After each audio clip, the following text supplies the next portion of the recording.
एक बार क्या हुआ स्कूल में ना, मेरी बहुत मतलब हम लोग क्या कर रहे थे कि जो रूम होता था क्लासरूम, तो क्लासरूम के पीछे हम लोग क्लासरूम में सबसे पीछे हम लोग बैठते थे, है ना। तो हम लोग बदमाशी क्या की हमने कि वहाँ पे चेयर के ऊपर चेयर रख के, चेयर के ऊपर चेयर रख के उसको पूरा एक पूरा वो बना दिया हमने। तो उसके ऊपर चढ़ के कुछ स्पीच देने लगा मैं टाइप में। तो एक टीचर आया, हमारे एक टीचर थे, संस्कृत के टीचर थे। तो उन्होंने आके मैं बहुत डांटा और वो जो जिस चेयर पर मैं बैठा था नीचे से वो चेयर निकाल दी उन्होंने। तो मैं ऊपर से ऐसे उसी चेयर के साथ गिरा और फिर बहुत पिटाई की मेरी उन्होंने।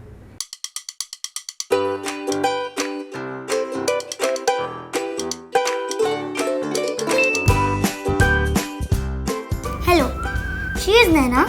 And he is Kittu. No, it's Jwalaj. So today we are going to take the interview of Mr. Nawazuddin Siddiqui. आपका क्लास 10th में रोल नंबर क्या था? रोल नंबर आई थिंक याद तो रहा नहीं मेरे, बहुत पहले की बात है। आई थिंक 50 के आसपास था। पर ऐसे कैसे हो सकता है, एक क्लास में तो 40 से आगे तो नहीं होते। हमारे क्लास में तो आई थिंक 60 के आसपास थे स्टूडेंट। आप अपने स्कूल का एक्सपीरियंस बताइए। हम लोग तो बंक करके भाग जाते थे, फिल्में देखते थे। जो सिनेमा हॉल था ना वो 40 किलोमीटर दूर था, तो बस करके जाते थे। हम लोग तो गांव में रहते थे छोटे से, वो देखने के लिए जाते थे और आके मदर फादर को बोल देते थे कि हाँ हम स्कूल से ही आ रहे हैं डायरेक्ट। पहले तो हमारे यहाँ तो अब तो कहीं टीचर्स मारते नहीं इतने ज़्यादा, लेकिन पहले तो टीचर ना लंबा सा बैंत होता था एक, तो उसको कमर में मारते थे तो निशान पड़ जाते थे पूरे। स्कूल का जो ग्राउंड है वो बहुत बड़ा, क्लासरूम बहुत बड़ा होता था, वो स्पेस शीट भी बहुत बड़ी होती थी, बड़ी होती थी सब चीज़ें। आपको कभी प्रॉब्लम हुई अपना नाम लिखने में? कभी कभी लगता था यार इतना लंबा नाम क्यों, मदर फादर ने इतना लंबा नाम क्यों दे दिया, छोटा सा होना चाहिए। तो इसलिए मैंने अपने बच्चों के नाम ना छोटे छोटे किए। जैसे इसका नाम शोरा है, बेटी का नाम मेरा, और जो बेटा है उसका नाम यानी। सिंपल। अच्छे बच्चे थे कि शैतान? मैं थोड़ा शरारती था, और लेकिन लोगों को दिखाता था मैं बहुत सीधा हूँ, लेकिन अंदर से बहुत शैतान था मैं। आप और आपके भाई बहन बचपन में टाइम कैसे स्पेंड करते थे? ज़्यादातर हम लोग पतंग उड़ाते थे अपनी छत पे ना चढ़ के।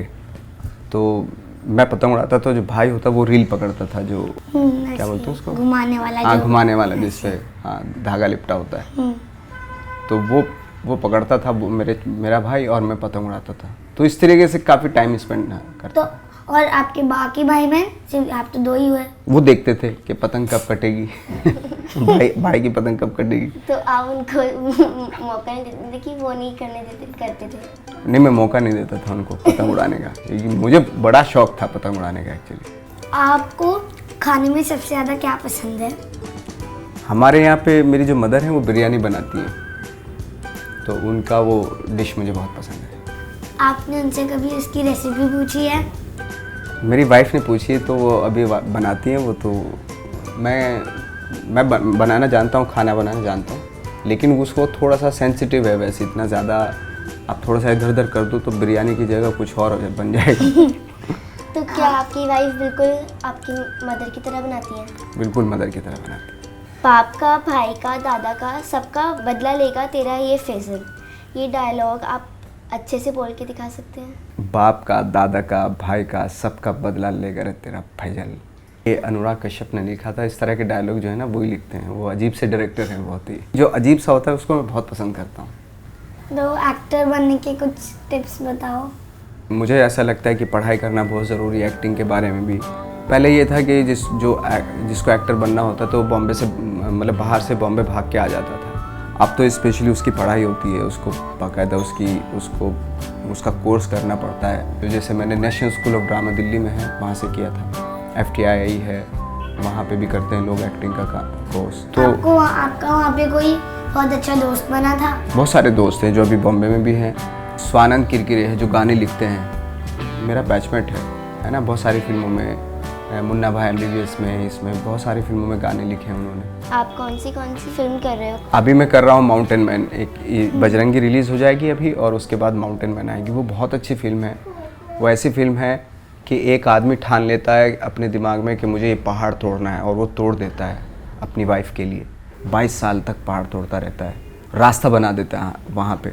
अब उस रास्ते, वो जो रास्ता बनाया है उसने, वहाँ से उसके गांव से और वो पहाड़ के उस तरफ जो दूसरा शहर था, दोनों की दूरी जो है 8 मिनट की हो गई है। तो अब वहाँ के जो बच्चे हैं वहाँ स्कूल में भी जाते हैं, उस शहर में, बड़े शहर में जहाँ उसने माउंटेन तोड़ के रास्ता बनाया था। उसमें ये सीख मिलती है उस फिल्म में कि भगवान के भरोसे मत बैठो, क्या पता भगवान तुम्हारे भरोसे बैठा हो। ये उसका लास्ट का डायलॉग है। अब हमारे साथ फिल्म कब करोगे? जब आप चाहें।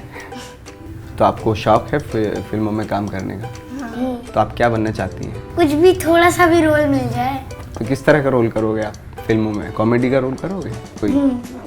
तो इतना शौक क्यों है आपको? फिल्मों में काम करने का शौक ज़्यादा है या कुछ और किसी और फील्ड में शौक है? फिल्म नहीं, फिल्म में है शौक। और आपको? है शौक। है शौक। तो कौन सी हीरोइन आपको ज़्यादा पसंद है? दीपिका पादुकोण। क्यों? क्यों? अच्छी एक्टिंग करती हैं और बहुत सुंदर भी हैं। अच्छा, और जो सुंदर ना होती वो? मतलब वो अब जो अच्छी एक्टिंग करेगा उसी को तो। और हीरो कौन पसंद है आपको? अक्षय कुमार, क्यों पसंद है वो? क्योंकि वो भी अच्छी एक्टिंग करते हैं, वो किसी भी रोल में फिट हो जाते हैं, किसी भी। नाउ सिचुएशन, आपके फादर ने आपको स्कूल बंक करते हुए देख लिया, घर वापस जाने के बाद क्या रीज़न दोगे? मैं यही रीज़न दूंगा कि आज टीचर आए नहीं थे और इसलिए हम लोग चले गए थे, गए नहीं स्कूल में। टीचर पे डाल देंगे सारा ब्लेम। ऐसे स्कूल में तो इतने सारे पीरियड्स होते हैं। हाँ, तो बोल देंगे कि सारे टीचर इसलिए नहीं आए कि एक टीचर हॉस्पिटलाइज्ड हो गया था। और क्या ना, सारे टीचर हॉस्पिटल चले गए थे। फादर ये नहीं पूछेंगे कि आपके टीचर बेहोश हो गए हैं, डेथ हो गई उनकी, तो हॉस्पिटलाइज्ड हो गए, तो मैं भी तो देख के आता हूँ कहाँ। नहीं, हम बोल देंगे कि ये जो हॉस्पिटल है यहाँ नहीं है, वो 40 किलोमीटर दूर जो हमारा वो था वहाँ बाकी पे है। टीचर्स कैसे गए? सब वो तो एक बस में चले गए थे। एक बस करके चले तो गए गाड़ी नहीं है ना, उनकी तो साइकिल थी ना, जब साइकिल होती थी वहाँ पे। तो साइकिल, अब साइकिल से कौन जाएगा? तभी तो मैंने बताया कि भाई इतनी दूर हॉस्पिटलाइज्ड हुए हैं वो। तो हॉस्पिटल का नाम तो हमें भी पता नहीं है, बोल देंगे हम तो। नहीं। Thank you for coming Thank you so much. On our show. I am sure कि आपको ये वीडियो बहुत पसंद आया होगा और इसको आप ज़रूर लाइक करें। और at the same time mountain man release हो रही है 21 अगस्त को। आप बहुत इंस्पायरिंग फिल्म है और बच्चों को देखने के लायक भी फिल्म है, बच्चे इंस्पायर होंगे उस फिल्म से, तो ज़रूर देखें 21 अगस्त। Thank you so much. एक सेकंड।